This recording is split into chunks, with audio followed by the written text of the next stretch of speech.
অর্থাৎ কাকে তুমি উৎসর্গ করতে চাও? শুধু মাকে? বাবা? আজকে এই যে তুমি একটা পর্যায়ে আসছো, এর পিছনে তোমার সবচেয়ে বেশি কে ভূমিকা পালন করেছে?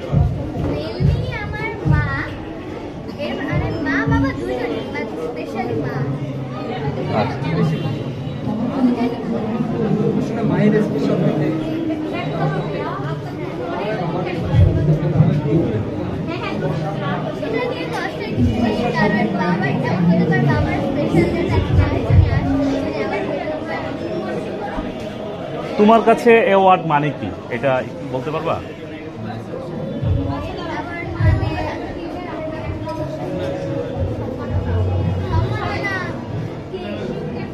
অ্যাওয়ার্ড মানুষকে মানে কোথায় পৌঁছায় তোমার কাছে কি মনে হয়?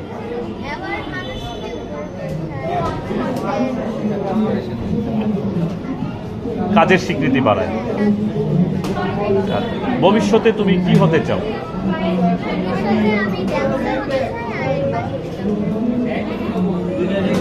এই পর্যন্ত এটা ছাড়া, আজকে যে অ্যাওয়ার্ড পেলা, এটা ছাড়া আর কি পেয়েছো, নাকি এটাই ফার্স্ট?